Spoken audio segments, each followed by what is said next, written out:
La peur du noir d'un homme ordinaire a suffi à rayer des villes de la carte, tuer des centaines de personnes et engloutir des milliards. L'histoire ne retient que les héros. Mais ce sont souvent les erreurs qui ont changé le monde. Voici les erreurs les plus catastrophiques de l'histoire humaine. Attachez vos ceintures. On a tous vu ces images. Beyrouth s'effondre en quelques secondes. Un champignon de fumée qui monte vers le ciel.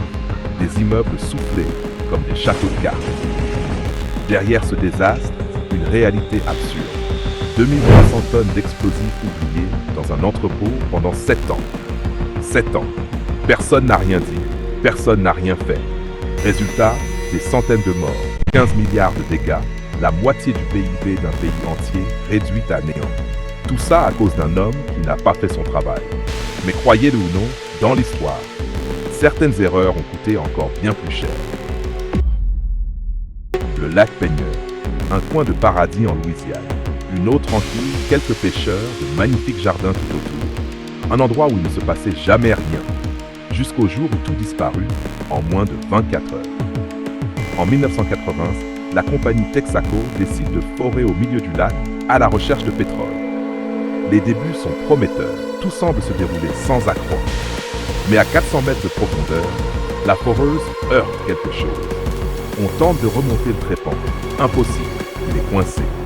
Les employés paniquent, les regards se croisent, personne n'a d'explication. Ils sortent dehors pour comprendre, et là, ils réalisent l'impensable. Texaco vient de percer le plafond d'une ancienne mine de sel. Et à ce moment précis, 55 mineurs y travaillent encore. Un boom sourd retentit dans les galeries. Ils allaient vite comprendre ce que cela signifiait. Le lac tout entier s'engouffra dans les souterrains à travers un trou de 40 cm à peine, comme une baignoire dont on vient de retirer le bouchon.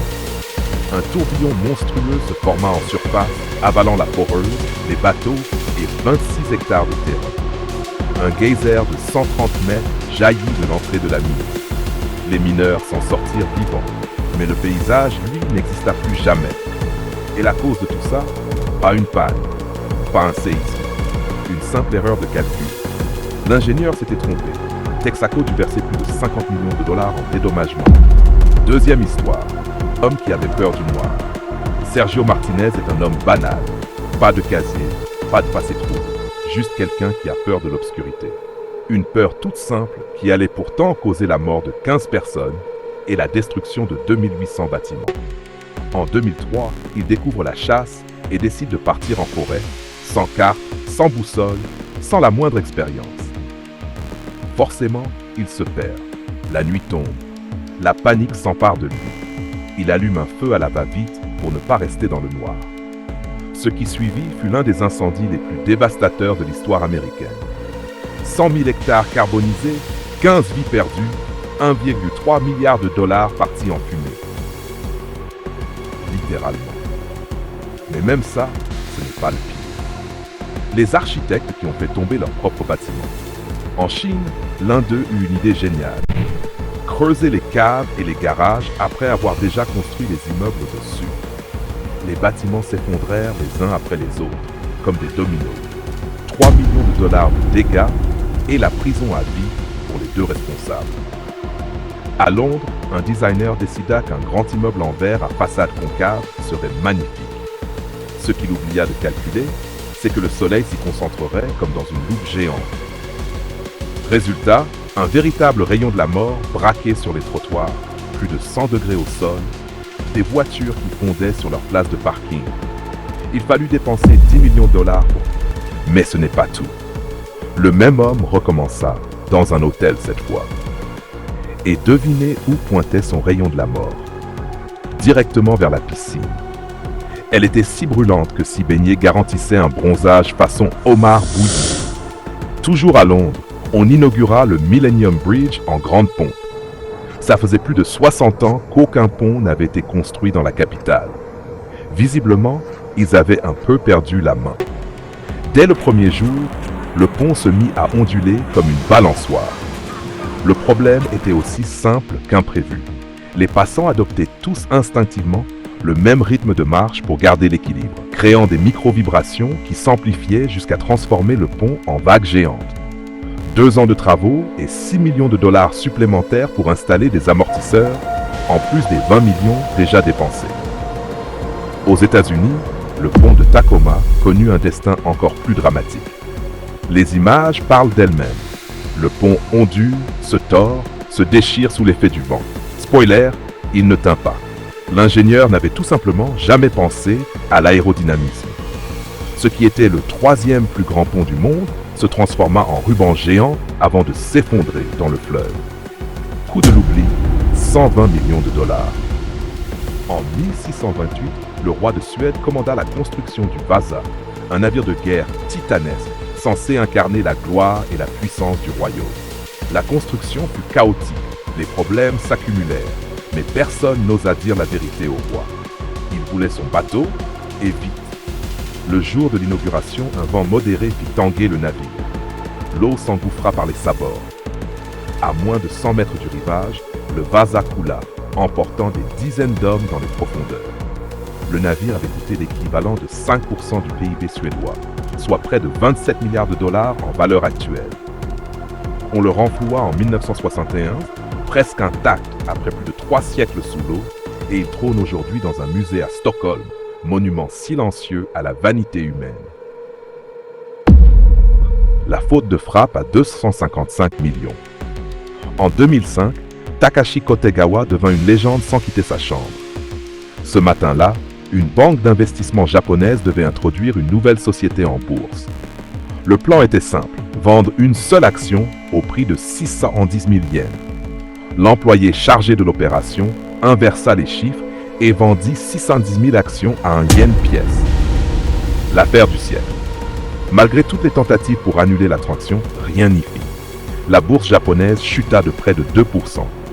La société dut racheter toutes les actions pour une facture de 255 millions de dollars. Et Takashi, lui, empocha sa part au passage. La communauté le surnomme désormais le dieu du trading. L'ironie ultime, l'entreprise qui l'a rendu riche est celle qui l'employait.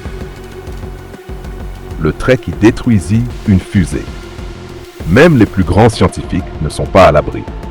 En 1962, le premier satellite américain censé se diriger vers Vénus fut détruit peu après son lancement.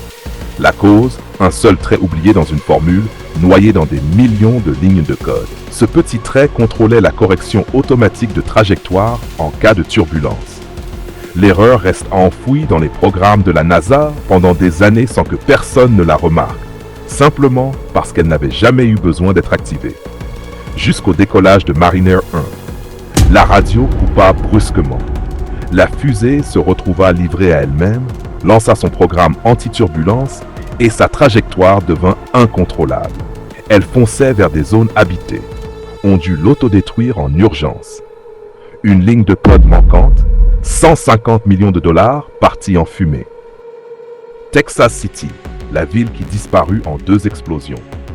Le nitrate d'ammonium est un engrais banal utilisé partout dans le monde, mais c'est aussi une bombe potentielle. En 1947, un cargo français accoste au port pour charger 2300 tonnes de nitrate d'ammonium destiné à la France d'après-guerre. En cette saison au Texas, il fait lourd. L'engrais est stocké dans de grands sacs en papier, brûlant au toucher. À 8 heures du matin, de la fumée s'échappe de la cale. Une cigarette mal éteinte, probablement. Le feu court. Et là, le capitaine commet l'erreur fatale. Pour préserver son navire, il refuse d'utiliser l'eau. Il ordonne la fermeture de la cale et l'injection de vapeur, une méthode classique qui étouffe normalement les incendies. Sauf que le nitrate d'ammonium est déjà une source d'oxygène en lui-même. Fermer la cale ne fit qu'augmenter la pression. Le bateau se transforma en cocotte minute géante. Quand les pompiers arrivèrent, l'eau autour du navire était déjà en ébullition. À 9h12, la détonation. L'une des plus violentes explosions non nucléaires de l'histoire. 1 millier de bâtiments rasés, des vitres brisées sur 16 km à la ronde. L'ancre du navire, 2 tonnes d'acier, projetées à plus de 2 km. Un cratère de 3 mètres creusé dans le port. Puis l'enfer. Les usines s'embrasent, les réservoirs de pétrole explosent, une pluie de débris s'abat sur la ville. Et un second navire chargé de nitrate d'ammonium prend feu à son tour. Mais tous les pompiers sont morts. Deuxième explosion. Au total, 581 victimes et 1 milliard de dollars de dégâts. Mais l'erreur la plus coûteuse de tous les temps porte un nom, Tchernobyl. Et elle est la faute d'un seul homme, Anatoly Dyatlov. Oubliez l'image du régime soviétique incapable de construire une centrale correcte. L'un des réacteurs de Tchernobyl continua de produire de l'électricité 14 ans après la catastrophe. Le 25 avril 1996, les techniciens s'apprêtent à effectuer un test de sécurité. L'objectif est simple. Le cours tiendrait en cas de panne. Un test de sécurité. C'est cette ironie qui rend tout ça encore plus glaçant. Pour le préparer, ils abaissent la puissance du réacteur à un quart. Puis un appel du gouvernement tombe. Tout doit être mis en pause. Une autre centrale est en panne, il faut compenser. Problème. Un réacteur qui tourne trop longtemps à faible régime accumule du xénon, des particules qui absorbent l'énergie comme une éponge et font chuter la production de manière incontrôlable. Le soir, l'équipe de nuit prend le relais. Personne ne les a prévenus de rien. Un nouvel appel du gouvernement leur dit de reprendre le test. Ils réduisent à nouveau la puissance. Une erreur de manipulation la fait tomber à 1%. Le xénon s'accumule en masse. À cet instant précis, il suffisait d'attendre, de laisser le réacteur se stabiliser sur plusieurs jours. Tout aurait pu être sauvé. Mais Dyatlov veut continuer. Pour des raisons que personne ne comprend encore aujourd'hui, il force. Il retire 203 des 211 barres de contrôle. Il pousse les pompes au-delà de toutes les limites. La puissance remonte péniblement. Le réacteur est au bord du gouffre. Dyatlov ordonne le début du test. Tout se met à trembler. Les capteurs s'affolent. La pression et la température explosent. Un employé se jette sur le bouton d'arrêt d'urgence. Les barres de contrôle commencent à descendre. On allait s'en sortir. C'est ce qui aurait dû se passer. Mais elles descendent trop lentement. Le système de protection déraille. La puissance monte encore, 10 fois au-dessus des limites maximales. Il n'y a plus rien à faire. Le toit de la centrale vole en éclats, soufflé par une pression inimaginable. La suite, tout le monde la connaît. Aujourd'hui encore, la facture continue de s'alourdir. Le coût total estimé dépasse les 700 milliards de dollars. Record absolu. Record qui n'aurait jamais dû exister. Un trait, une cigarette, un capitaine trop fier pour utiliser de l'eau, un ingénieur qui s'est trompé de chiffre. L'histoire est pavée de ces instants où tout a basculé pour les mauvaises raisons. Ce qui est vertigineux, ce n'est pas l'ampleur des catastrophes. C'est leur point de départ. Minuscule, banal, humain. Et vous, c'est quoi l'erreur qui vous a coûté le plus cher? Un mauvais message envoyé trop vite? Un billet commandé à la mauvaise date? Une décision prise trop vite? Dites-le nous en commentaire. Abonnez-vous dès maintenant pour découvrir d'autres mystères aussi fascinants.